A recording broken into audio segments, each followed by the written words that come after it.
Can you tell me how co-parenting works? We kind of jumped right off of that, but I want to get back to that. What happens in those cases? When co-parenting works, it helps everybody because the focus is on the children. Fathers that are co-parenting and they're happy and they're functioning, they're not suffering from depression, are able to earn more money, to pay more support, to spend more time with their children. It benefits everybody. When a father is kicked to the curb and he loses everything that's dear to him, he loses his children, he often ends up really unable to function in the workplace. And a lot of these dead broke dads that can't find jobs or are underemployed are really somewhat dysfunctional because of the depression they're suffering because of child loss. What can we do? Where can people turn to? What can we do? Well, the White House contacted me as a resource for the first roundtable and town hall meeting focused on responsible fatherhood based in Chicago. And that was a great resource. And there are many resources. If anybody needs resource information, they could always contact me directly. I'll be glad to help at 312-807-3990, or they could log on to dadsrights.com, a website I created as a resource for fathers. I also run a state council. The governor appointed me, and if anybody calls me, I'll be glad to give them the website to that state council, which I chair without compensation, and we're fortunate to have Senator Lightford, Judge Petka, Alderman Kahneman, Reverend Walter Jones, and others working for free for the state trying to help children and promote responsible fatherhood. And I'll be glad to supply any callers with information concerning that state body. Can we just, I'm going to take a pause. What really shows responsible fatherhood? What parameters are set through that?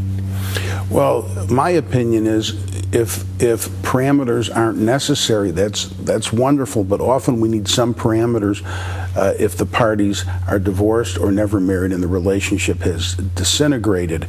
And that's often when we need a joint parenting agreement which states the rights and responsibilities of the parties, which is very helpful in co-parenting, and that should be reviewed annually, every year, because things change.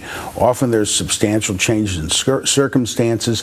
A parent may be moving, or a child may end up in another school, or there may be educational difficulties or health problems.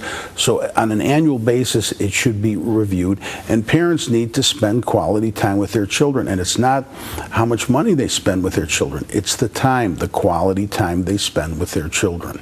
Do you see that happens a lot, that fathers that don't have their children as often as they want or have that free access to their children end up trying to buy their children's love because they're trying to make up for that lack of time in their lives? All the time, and it's terrible because children, they don't want their love bought because that causes children often to feel insecure, and sometimes that will result in children trying to manipulate their parents, and it negatively impacts boundary issues. Parents, especially divorced dads, they should not buy their children's love. They shouldn't be their kids' friends. They need to be a parent and set boundaries, discipline, but don't buy your children's love. It's usually not healthy. Well, we're out of time for today's program. I want to thank you for being with us. I want to thank you for joining us, and we'll see you next time on Joy in Our Town.